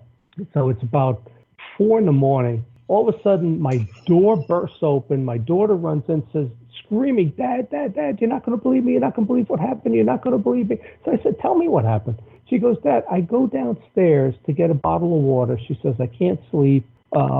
She says, there's no water in the refrigerator, so she goes into the basement. And she goes, I no sooner open the refrigerator door, somebody's standing behind me. She says, I can feel its presence. It's breathing on my back, my shoulders, like that lucid dream I had when I was a teenager. She says she goes upstairs to her bedroom. She says she no sooner lays down and this shadow thing laid on top of her. She said it pressed into her body. She was frozen. She couldn't move. She's wide awake. She wasn't sleeping prior to this happening. And she says it presses into her body. And she says she can hear all these voices in her head, like there's a room full of people. So she says it pulls out, and she says, what just happened? So she lays down. It happens again. Now when it happens, she says, in the mirror, she could see a shadow person standing in the doorway. She saw these shadow people on the ceiling, like spinning around. And she said in her head, in the crowded room, it said to the one in the doorway said to the one that was inside her body, it said, when you're done with her, I want to try out the other two, meaning my son and his fiance. That wording, she would not have made that up. The way she worded it, that was a telepathic message put into her head that they were going to attack my son and his fiance next.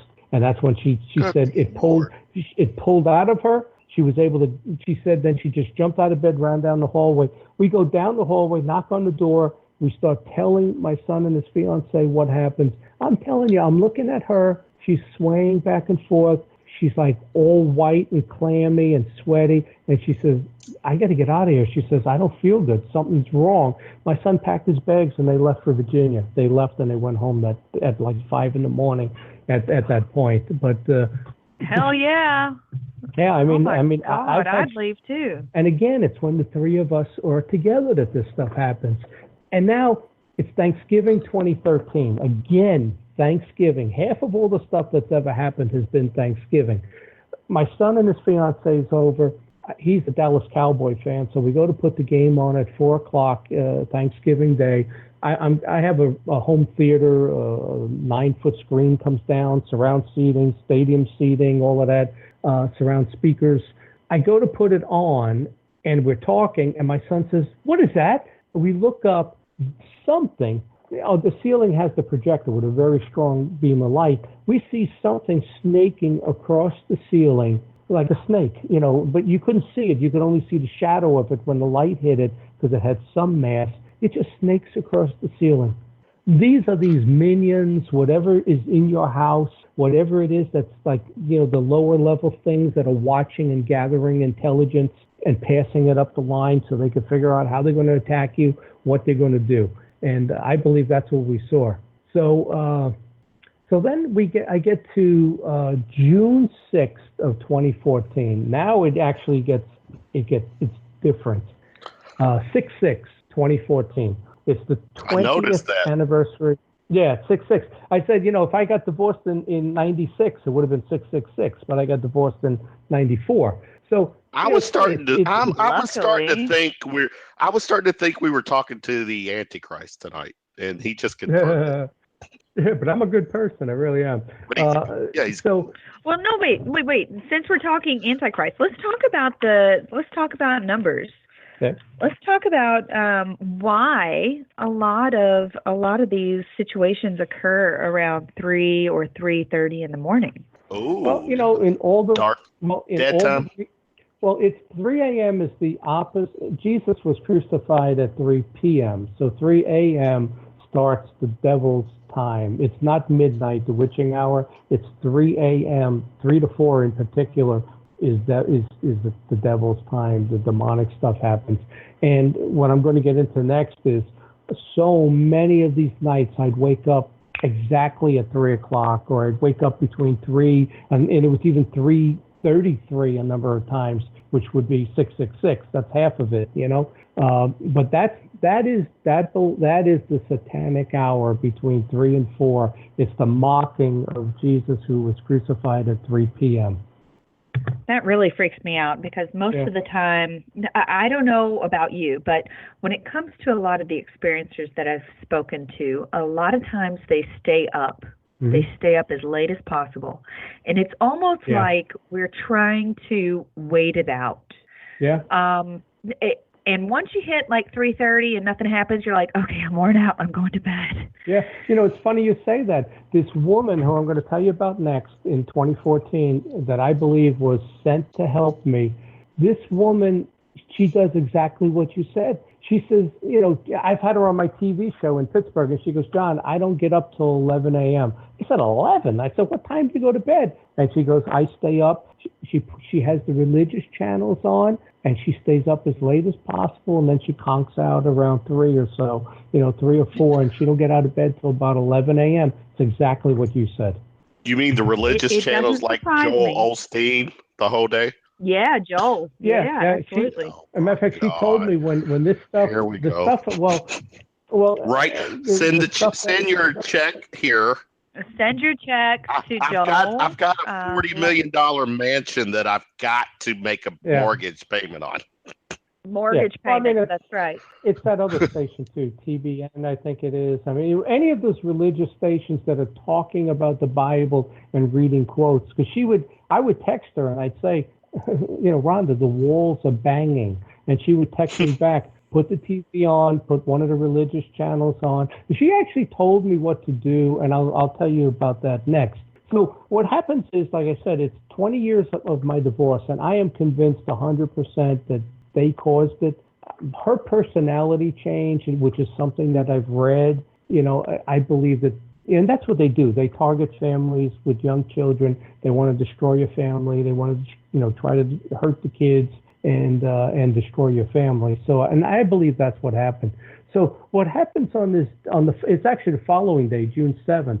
I'm a big Detroit Tiger fan. I got the MLB network. I put the game on at 7 o'clock. What I do every evening is, if I know it's going to be less than 70 degrees, I go upstairs, I open that attic door, I let the cool air in, I open all the windows. Once it hits about 70, I turn the air off, I let the evening air come in. I go upstairs to do that. I get to the middle of the hallway, and I'm smelling something. I thought the dog did his business, in the hallway, and at first that's what I thought it was. Then I'm smelling it, and I said, boy, this smells like a dead animal, like rotting flesh or something. And, I check all the bedrooms upstairs, the bathroom, and it's in the bathroom and it's in the hallway. Only those spots, not anywhere further down the hallway. So what I do is I put the fan on in the bathroom, I close the door. I go downstairs, I'm watching a baseball game. And my dog is a 108-pound Doberman, and he's a very vicious dog. He's bit me twice. He comes over to me, and he does this a lot. He'll lay across my legs. So I'm watching the game. He's kind of like his back legs are on the floor. He's laying on my legs. All of a sudden, on the wall, there is a bang. His head turns, my head turns. So he heard it. It's not just me. Boom! You can't make a sound this loud. And the bang on the wall, we both look, the picture on the wall flips up. It's an Indian picture. And I have two Indian headdresses there. The feathers blow to the sides. And I'm looking at it, and it wasn't until recently that I started to question, is this some Native American thing from when I lived in Oklahoma? Because that's when it ramped up. The Oklahoma, the kid at the foot of the bed in the overalls, and my TV room is all Indian animal stuff. I'm not disrespecting the Indians. I don't understand, and maybe that has nothing to do with it, but boom, that's what happens, right? So I go to bed, the game's over, it's probably 10:30. I go upstairs, so the fan's on. I said, well, let me turn the fan off in the bathroom. I get down to that same spot, that one column in the hallway smells of death. I open the bathroom, it still smells of death. I said, 3 hours the fan is on, and it didn't clear the smell out. I ran the water and everything in case it's coming up through the pipes, I checked the bathrooms on the first floor in the basement, no smell. So it's not coming up through the bathroom. So I go to lay down. All of a sudden, my dog sleeps there's a little chair at the foot of the bed. He claimed that. He sleeps on that. So all of a sudden, he turns around. He trots down the hallway. I'm watching him. He looks up the attic stairs and goes ballistic.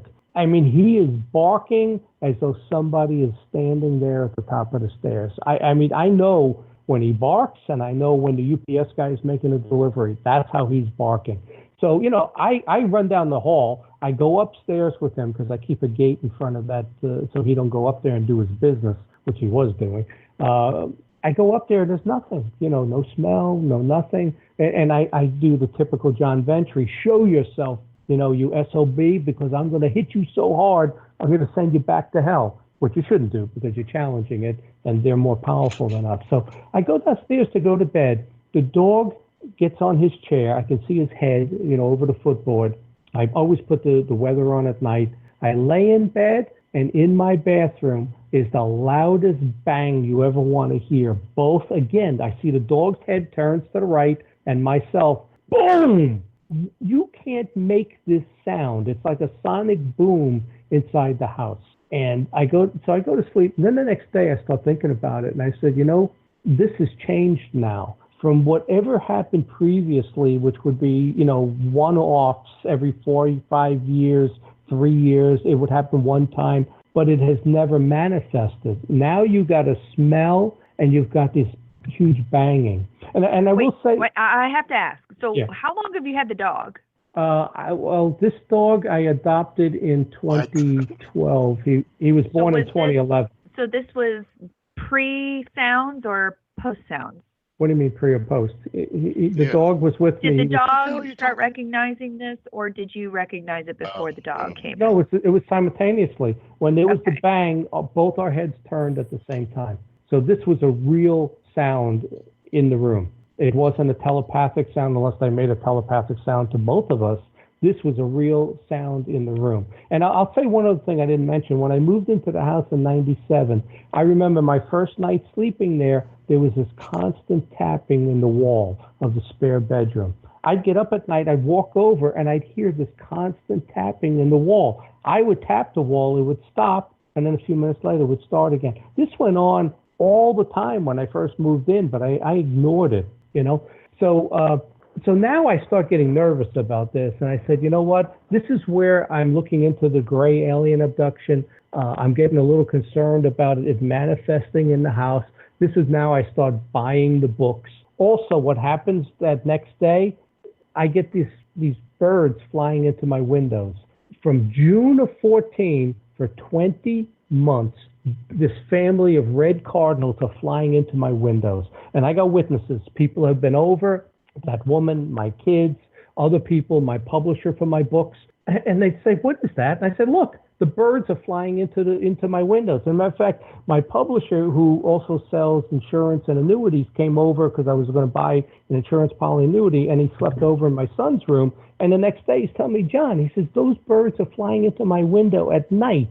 And I said to him, do you realize birds don't fly at night? He goes, yeah, that's odd. I said, well, there you go. So now I got this new thing. And I'm going to get to this, the frequency, the interdimensional stuff that attracts the animals and stuff. So, and I'm questioning whether it has anything to do with Native Americans. So, it's weird the way things work because I'm divorced from single. I meet this woman on a dating site, and we start, dating. It's a really attractive woman. She's a dancer, beautiful Italian woman. And, when this happens actually it was after it happened, I said, well, let me tell you something, because she was very religious. And I said, let me get your opinion on this. And I tell her, right? And she says, John, I'm coming over tomorrow. I've had this happen to me. I know what to do. I have my own holy water. I know all the rites to say, the St. Michael prayer. This woman comes over, blesses every room, puts an X of holy water over all the doors and everything. And the house is quiet now. It felt refreshed, but she has had a lot of this stuff happen to her as a teenager, in college, throughout her life. And she's the one that stays up till 3, 4 in the morning with the religious channels on, trying to repel it. But she also told me, if it shows, what to do, what to say, how to repel it, how to call upon Jesus. And I'm telling you, this was a lifesaver, because I'm going to get to that next. So that's June of 14. Now, nothing happens for until November of 15, Thanksgiving week again, Thanksgiving week. So my daughter is married, living in North Carolina. My son, out of the blue, moves here from D.C., so he's living about 10 miles away. He's married. They both have homes. My daughter and her husband are flying up to spend Thanksgiving with us, right? So Monday of Thanksgiving week, I go upstairs. I keep all the bedroom doors closed at the end of the hallway because I don't want the dog in there, and I turn the vents off for the heat and everything. I notice my daughter's bedroom door is wide open. I close it. Tuesday, I go to bed at night. I look down the hallway. Her door is wide open again. I close it. My daughter then calls me and says, Dad, we're flying up, but we're not staying with you. I said, what do you mean? You're here 5 nights. You're not going to stay once in my house? She goes, we're staying at Nolan's house. His wife happens to be her friend from college. They're all staying there. So I was a little annoyed at that, right? That you're coming up 5 nights. You're not staying here. I'm telling you what happened, what I believe. This entity was opening her bedroom door because it was waiting for her. These things are in your house. They hear every conversation. I didn't know until that day that she wasn't staying there. My knowledge was that she was coming over and they were going to stay the first 2 nights with me. And that was her bedroom door opening on its own. When you close that door, you have to turn the handle to open it. It doesn't just open on its own. So now what happens is I'm going to bed at night and something is pricking me in my leg. I walk into my bedroom and something like a sewing needle hits me in my thigh, and I kind of jump and say, what's that?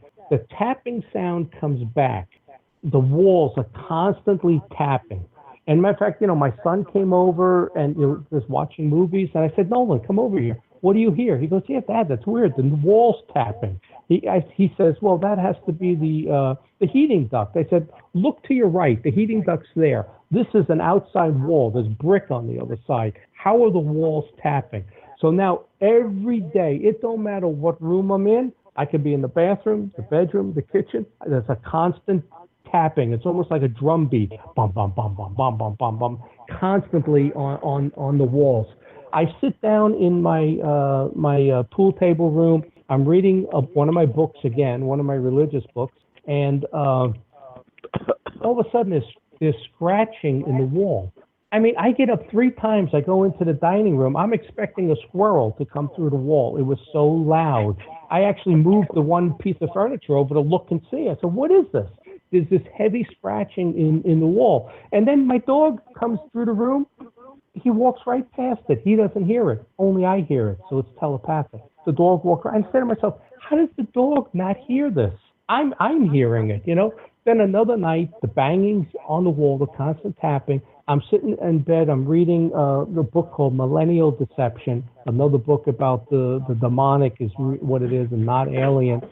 I wear a chain that I've worn since 1998, and I have a cross on it, right? The chain unbuckles and the cross falls off into my lap. That has never happened in 18 years that I've owned this chain. So, John, I swear to God.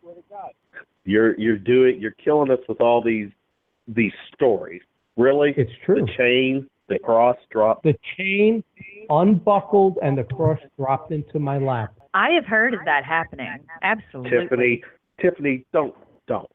I'm not feeding into the frenzy, I promise. I really believe it. It's getting very chaotic here. Well, I'm telling you the truth. I take a polygraph. Every one of these things I tell you happens, right?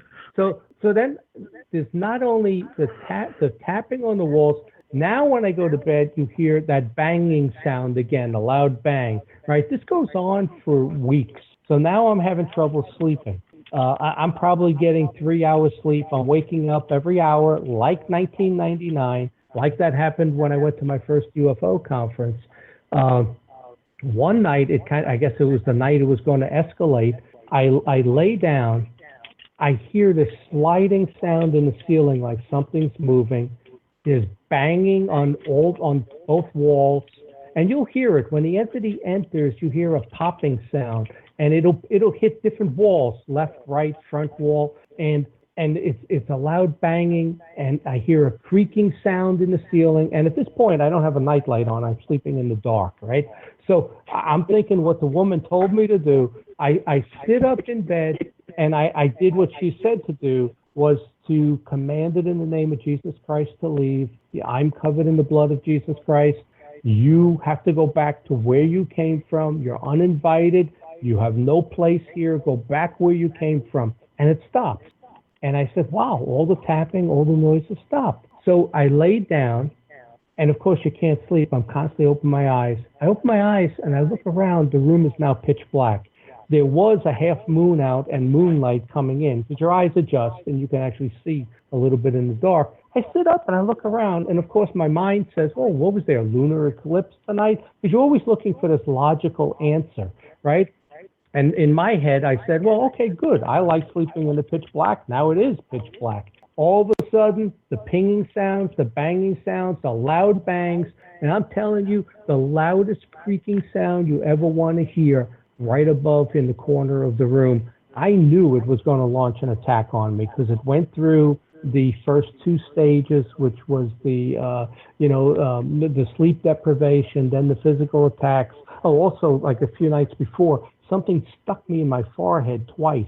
I got out of bed to look in the mirror like I thought I got bit by a bee or something. I mean, it was such a sharp pain in my head, like somebody stuck their nail in my forehead and turned their finger. So this time, what I did was I sat up and very angrily said the same words I had just said, calling upon Jesus. But what I did was I added to it, if you disobey Jesus Christ, you will go to the lake of fire now instead of at the end of days.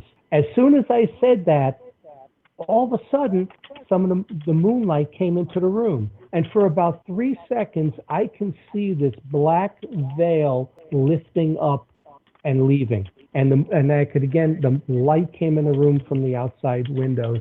And that was basically the point that I think the demonic entity had left. One of the other things that happened in January of this year, though, is, my dog, who a couple of times I felt protected me, he got Lyme's disease. And I'm telling you, this dog was in such bad shape. I told my sister I might have to put the dog down. I'd never seen a dog in this kind of pain, and I gave him all the medication. So it was time to retest him. And I was standing in the doorway, and I said, because now I say my prayers, and I said to Jesus, help my dog, because my dog protected me. I want you to protect me and my dog. I take him to the vet. He's tested for Lyme's disease. The test comes back 0. The doctor says that's impossible, because you have to get under a 35 on the test, and then that tells you if you need medication or not. So, I believe in miracles. I believe that night that I was in the presence of angels and demons, and I called upon Jesus, and it saved me. So that's why when you scoff at the religious side, and I'm trying to reconcile this, I now know for a fact that the Jesus-Satan thing is real. So you can talk about ancient aliens, you could talk about genetic manipulation, you could talk about interdimensional, you could talk about universal knowledge and metaphysical. I know it comes back to Jesus and Satan. And when you do enough reading on this, you really see how this falls in line. And I'll be honest with you, you're laughing. Most of the UFO people that I've said this to, I'd say 70% of them have said, are you crazy? Are you out of your mind? You know what? Well, no, you know what, I'm though, not, John? At I'm the not very end of the day, I constantly say, if I have a scary experience, I'm like, Jesus, please protect me. Yeah. Dear God, please protect me. When it comes down to it, when these people who more than likely don't experience this stuff, when you come down to that experience, you are desperate and praying to God. Yeah. I'm telling you, I know. And, here's something interesting. The county commissioner in Allegheny County, which is Pittsburgh, had something similar like this happen in his house. He actually wrote a book called The Demon of Brownsville Road. He's a speaker at my November conference here in Pittsburgh.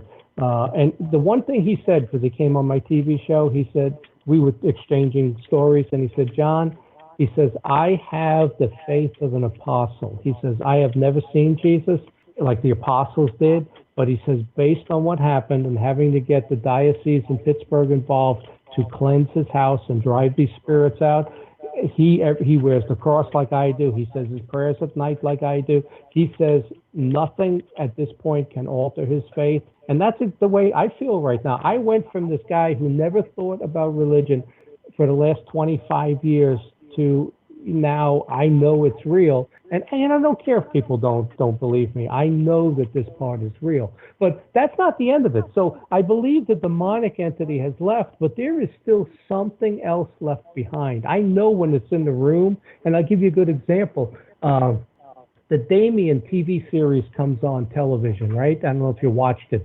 First episode was March 7th of 2016. I lay down in bed to watch the show. I put it on. I got about 15 minutes into it, and it's the Omen story with Damien and the dogs and all of that. The walls start banging like approval. It was bum, bum, bum, bum, bum, bum, bum, bum, bum, on both sides of the walls because this is the Antichrist, Damien. And I jumped up. I turned the TV off. The banging stopped on the walls. So now, and this is the most unbelievable part, but again, I'm telling you this is true. I go to Myrtle Beach and I go to visit my daughter in April, right? So I'm down there and I decide I'm going to now write a book about this, about my research in demonology, about my research in the gray alien abduction, which is the one part I question about the UFO field. I know, and I'll say the UFO thing is real. People have been abducted, but the gray is something that really bothers me. So I fly. I don't have my laptop with me. I write 12 pages of notes in my hotel room before I fly back. I get home April 20th.